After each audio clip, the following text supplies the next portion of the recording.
डिग्रियां तो बहुत ले ली लेकिन जीवन में कभी भी सफलता नहीं प्राप्त कर पाए। यूपीएससी में अधिकतर जो बच्चे जाते हैं वो डीयू से जाते हैं, बीएचयू से जाते हैं, एयू से जाते हैं। क्यों? तो भैया अगर आपका भी सपना है ऐसी यूनिवर्सिटी में प्रवेश लेने का तो उसके लिए एक एग्जाम होता है जिसको कहते हैं CUET। 16 लाख स्टूडेंट ने 2025 में भाग लिया है इस एग्जाम को देने के लिए। मतलब भीड़ बहुत ज्यादा है। 2 महीने रगड़ के पढ़ लो बेटा, उसके बाद एंट्रेंस क्वालिफाई कर लो और अपनी डीम्ड यूनिवर्सिटी में जाकर के मजे करो। प्यारे बच्चों, आपका भी सपना होगा किसी अच्छी यूनिवर्सिटी से पढ़ करके अपनी पढ़ाई को आगे ले चलने का। कहते हैं अच्छे जगह से अगर आप पढ़ाई करते हो ना बेटा, तो जो वो इन्वायरमेंट मिलता है यूनिवर्सिटी का, अच्छी जगह का जो इन्वायरमेंट मिलता है, जिनके टच में आप साथ में पढ़ते हो या जिन प्रोफेसर के गाइडेंस में आप पढ़ाई करते हो, उसका जीवन में सबसे ज्यादा महत्व है। आज के समय में अपने आसपास बहुत सारे ऐसे लोगों को देखते होंगे जिन्होंने डिग्रियां तो बहुत ले ली लेकिन जीवन में कभी भी सफलता नहीं प्राप्त कर पाए। इसके पीछे का रीजन ये रहा होगा कि उन्होंने पढ़ाई तो की है, ऐसा नहीं कि मन से नहीं पढ़ाई किया, उन्होंने बहुत अच्छी तरीके से पढ़ाई की, लेकिन जिस इन्वायरमेंट में पढ़ाई करना चाहिए था शायद उनको वो इन्वायरमेंट नहीं मिला। इसी की वजह से वो डिग्रियां तो ले लिए लेकिन आज सफल नहीं हो पाए। लेकिन अगर मान लो आप 10 ऐसे लोगों के ग्रुप में रहते हो जो लोगों के पास अपना खुद का विजन है, जिनके पास अपने खुद के ड्रीम है, जिनके पास अपना खुद का गोल है, तो भैया वो दिन रात केवल और केवल अपने ड्रीम, अपने गोल को पूरा करने के लिए लगे होते। अगर ऐसे लोगों के साथ अगर आप भी जुड़ जाओगे ना तो आप भी जीवन में सफल हो जाओगे। और ये इन्वायरमेंट बिल्ड करता है एक अच्छी यूनिवर्सिटी, एक अच्छा एटमॉस्फेयर। अगर आप ऐसे परिवेश में इंटर कर जाते हो तो आप भी सफल होकर के निकलोगे।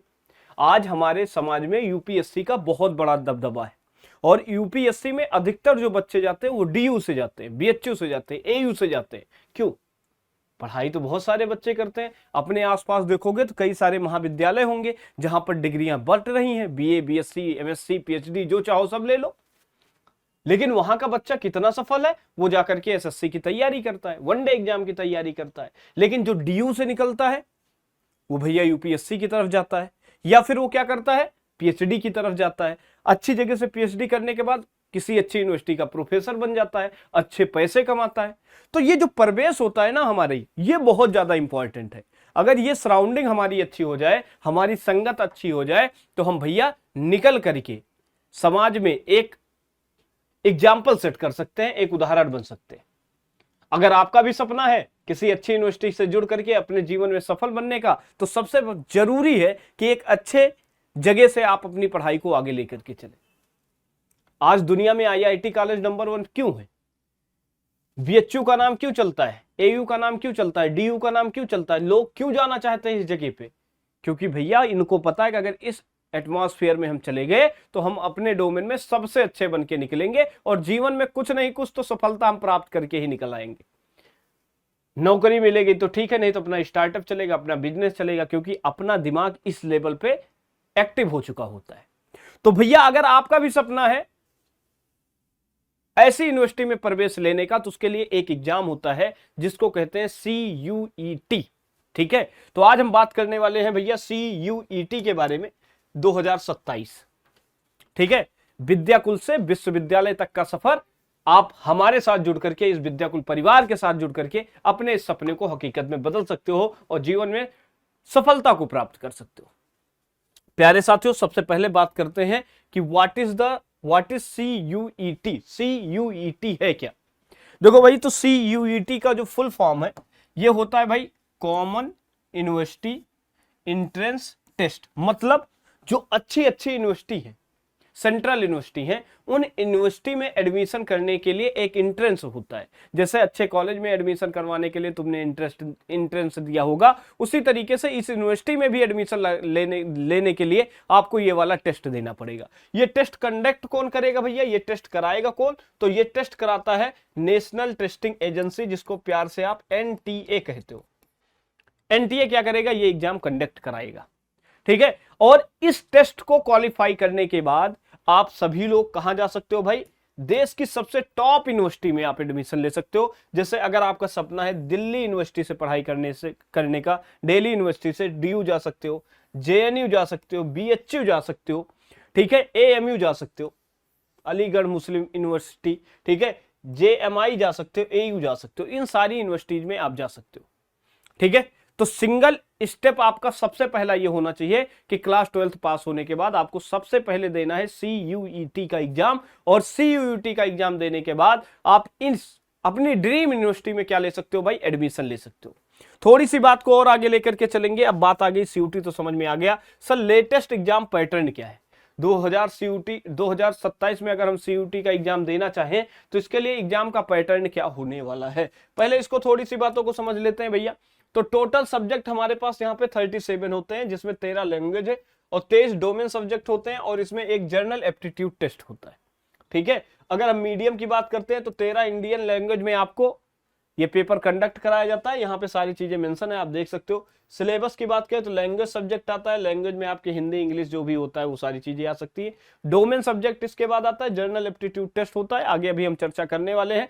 Choice of the test paper का कौन सा होना चाहिए ये आपको डिसाइड करना पड़ेगा। ठीक है, उसके बाद मार्किंग स्कीम क्या है, मोड ऑफ द एग्जाम क्या है, टोटल क्वेश्चन क्या है, ड्यूरेशन क्या है, ये सारी चीजों के बारे में इन डिटेल अभी हम डिस्कस करने वाले हैं, एक एक करके बात करेंगे।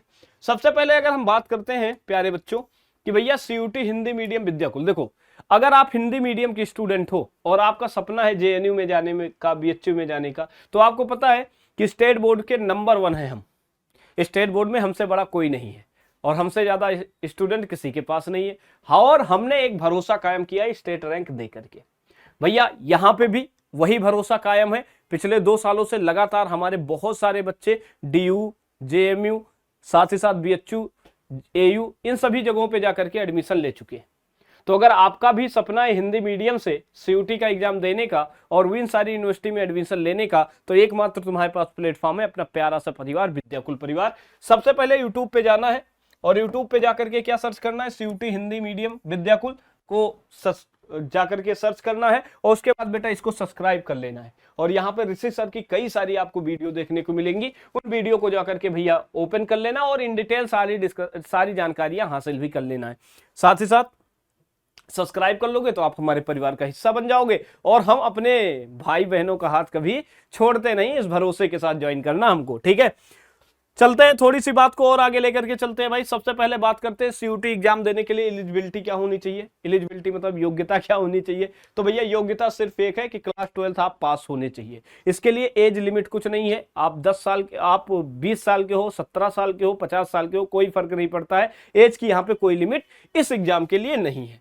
आगे बढ़ जाते हैं भाई। तो सबसे पहले बात करते हैं student per year in CUET में पर साल कितने स्टूडेंट भाग लिए। जब शुरू में शुरुआत हुई 2000, अगर हम बात करें 2022 की, तो 2022 में 11 लाख लोगों ने, 11 लाख स्टूडेंट ने इसको में पार्टिसिपेट किया था। वहीं पर 13.25 लाख लोगों ने 2023 में भाग लिया है।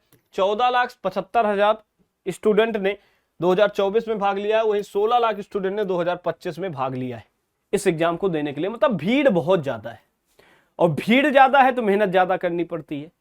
कहते हैं सपने हकीकत में उन्हीं के बदलते हैं जिनके हौसले बुलंद होते हैं। सपनों से कुछ नहीं होता, पंखों से कुछ नहीं होता, हौसलों में उड़ान होती है बेटा।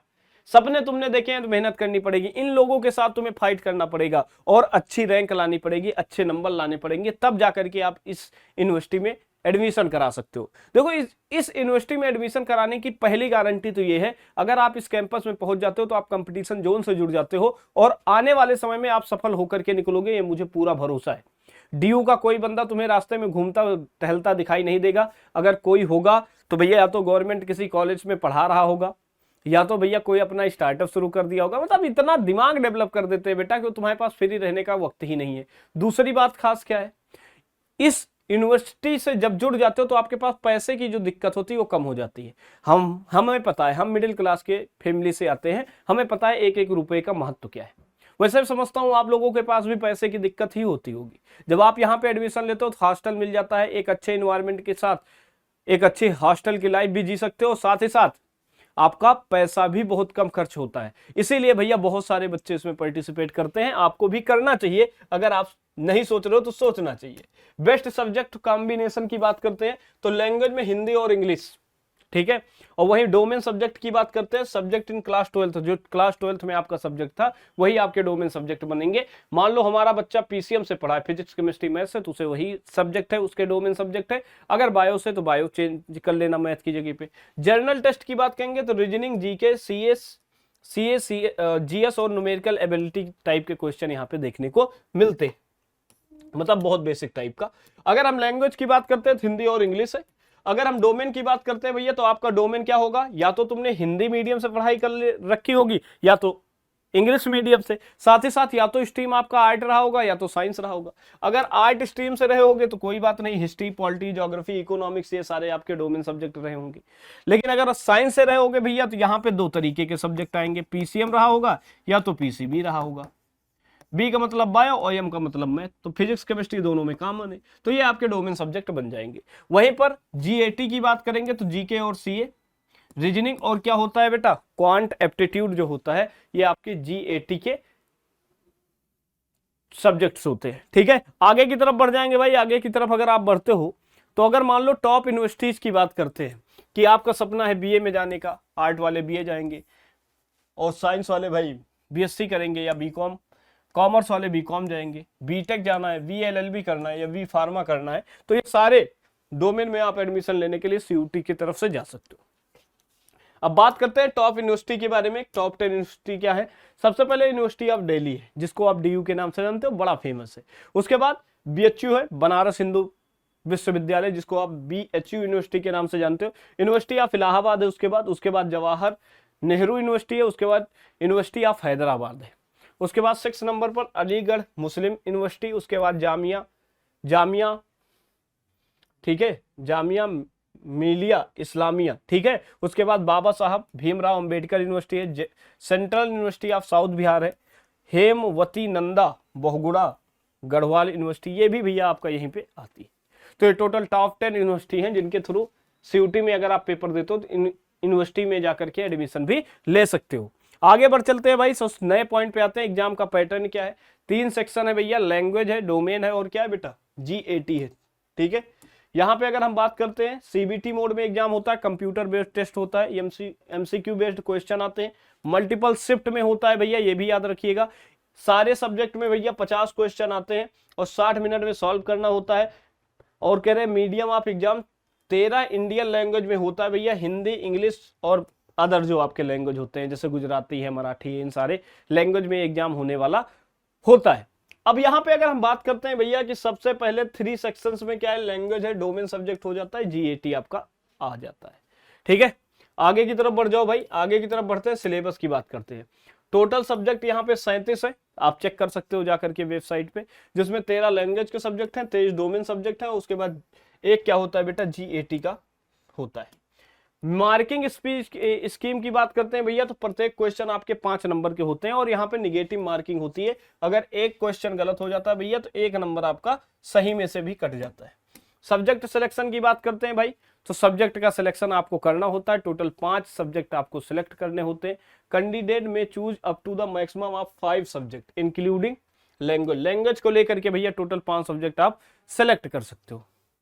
ठीक है, and general aptitude test irrespective of the subjective opted in the class 12। भैया इसके अलावा क्या रहेगा, जनरल एप्टीट्यूड टेस्ट तो होगा ही होगा। ठीक है, उसके आगे बढ़ जाओ भाई। अगर हम बात करते हैं योर बोर्ड एग्जाम डेट, आपको पता होगा कि अगर आप यूपी बोर्ड से हो, बिहार बोर्ड से हो, एमपी बोर्ड से हो, राजस्थान बोर्ड से हो, सीबीएसई हो, आईसीएसई हो, तो ये सभी बोर्ड के बच्चे इसमें पार्टिसिपेट करते हैं और सबका सपना होता है यूनिवर्सिटी से के साथ पढ़ाई करने का। तो इनके एग्जाम के बारे में आपको बता देते हैं। अगर आप यूपी बोर्ड के हो भैया तो फरवरी और मार्च के बीच में आपका एग्जाम कंप्लीट हो जाता है। बिहार बोर्ड से हो भैया फरवरी में ही आपका पेपर कंप्लीट हो जाता है। एमपी बोर्ड से हो भैया फरवरी और मार्च के बीच में कंप्लीट होता है। राजस्थान बोर्ड के लिए मार्च और अप्रैल में कंप्लीट हो जाता है। सीबीएसई की बात करें तो फरवरी और अप्रैल में होता है। आईसीएसई बोर्ड में फरवरी और अप्रैल के बीच में आपका एग्जाम कंप्लीट हो जाता है। इसके बाद आपको क्या करना चाहिए भैया, तुरंत सीयूटी ज्वाइन कर लेना चाहिए। ठीक है, और उसके बाद अपनी सीयूटी की तैयारी करना चाहिए। 2 महीने रगड़ के पढ़ लो बेटा, उसके बाद सीयूटी में एग्जाम एंट्रेंस क्वालिफाई कर लो और अपनी डीम्ड यूनिवर्सिटी में जाकर के मजे करो। ठीक है, सपने साकार करो। ठीक है, तो आई होप कि आपको वीडियो समझ में आ गई होगी। अगर कोई प्रॉब्लम है तो कमेंट सेक्शन में आप मुझे बता दीजिएगा। मिलते हैं बेटा अगली क्लास में, तब तक के लिए धन्यवाद। Bye, take care, love you all, bye bye, take care.